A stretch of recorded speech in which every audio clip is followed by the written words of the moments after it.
Assalamualaikum warahmatullahi wabarakatuh. Perkenalkan, nama saya Ika Degwedi Farta, NIM saya 191220765. Nah, di sini saya akan membawakan tugas UTS saya. Saya mengambil topik pembahasan tentang komputer dan industri dalam bidang otomotif menggunakan robot. Nah, sebelum kita melangkah lebih jauh ke dalam komputer dan industri dalam bidang otomotif, langkah lebih baiknya kita mengetahui apa sih komputer dan masyarakat itu. Nah, komputer dan masyarakat yaitu hubungan antara pengguna dan komputer untuk meningkatkan efisiensi waktu, tenaga, dan mempermudah melakukan pekerjaan. Nah, kita langsung saja ke cara kerja dalam penggunaan komputer pada otomotif. Nah, di sini komputer berfungsi sebagai pengendali otomatis robot dengan kecepatan tinggi seperti mobilitas, dan efektivitas pada kinerja robot. Nah, pada tahap produksi, semua perusahaan otomotif menggunakan robot yang dikendalikan oleh komputer dengan program komputer numerical control atau CNC. Nah, numeric control ini sendiri adalah otomatisasi terprogram, misalnya robot dikendalikan oleh suatu program pada komputer yang terdiri dari data alfanumerik dalam bentuk kode. Nah, program itu sendiri disebut dengan CAM atau biasa disebut dengan Computer Aided Manufacture. Nah, CAM ini yaitu software yang berfungsi untuk mengontrol CNC itu sendiri. Contoh kasus industri otomotif seperti perusahaan Toyota, di mana penggunaan komputernya sangat aplikatif. Hampir di segala aspek memerlukan komputer, mulai dari proses produksi, pengemasan, pemasaran, dan distribusinya menggunakan komputer. Perusahaan Toyota ini adalah perusahaan yang bergerak di bidang otomotif, terutama dalam memproduksi mobil, yang dimana mobil-mobil ini dibuat dari kerangka bodi, mesin, peralatan elektronik di pabrik dengan bantuan robot. Nah, dikendalikan oleh komputer dengan tujuan agar hasilnya lebih akurat. Nah, sekarang kita bahas tentang dampak positifnya penggunaan robot ini dalam bidang otomotif ini. Nah, yang pertama yaitu mengurangi biaya gaji. Nah, di sini robot mengurangi biaya gaji setiap bulannya, di mana perusahaan hanya perlu melakukan perawatan pada robot itu sendiri. Nah, yang kedua itu tidak punya rasa bosan, lelah, atau emosi.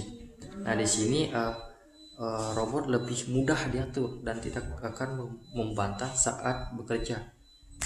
Nah, yang ketiga itu robot mudah dan cepat. Robot mudah dan cepat dalam pengerjaan. Nah, di sini robot konsisten dalam waktu dan akurat dalam pengerjaan part atau pemasangan misalnya bodi, misalnya pengecatan dalam bidang otomotif ini. Nah, yang terakhir itu di industri robot adalah pekerja ikhlas. Nah, di sini robot tidak digaji. Robot diprogram untuk bekerja dan bekerja. Jika ada kerusakan, disitulah robot akan diperbaiki.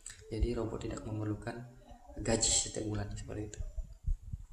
Nah, tadi ada dampak positif. Selain dampak positif, pasti ada juga dampak negatif dari penggunaan robot dalam bidang otomotif ini.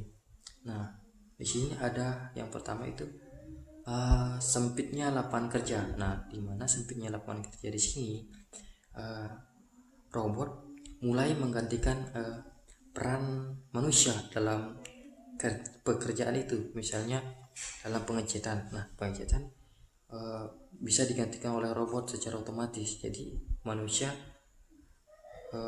kekurangan objek kerja seperti itu. Nah, yang kedua itu krisis energi. Di sini robot terus menggunakan sumber daya seperti listrik, maka lama-kelamaan akan menyusutnya sumber energi yang ada di alam atau di dunia ini. Nah, yang ketiga itu menumpuknya sampah robot jika ada kerusakan. Nah, yang terakhir itu solusi. Solusi di sini solusi saya untuk dampak negatif yaitu mulailah meningkatkan skill atau pelatihan dalam perkembangan aplikasi mobile dan pemeliharaan robot, karena robot tidak akan hanya mengambil pekerjaan, tapi robot sendiri akan menambah juga lapangan kerja itu sendiri. Misalnya kita ingin mengurangi penumpukan sampah pada robot, maka kita lakukan pemeliharaan. Jika kita melatih skill untuk memelihara sebuah robot ini, atau kita bisa memperbaiki robot ini, kita bisa membuka lapangan kerja lagi seperti. Yang terakhir adalah referensi yang saya dapat dari Google, dan foto-foto saya dapat dari Google juga. Jadi sekian presentasi dari tugas UTS saya. Lebih dan kurangnya saya mohon dimaafkan. Saya ucapkan terima kasih.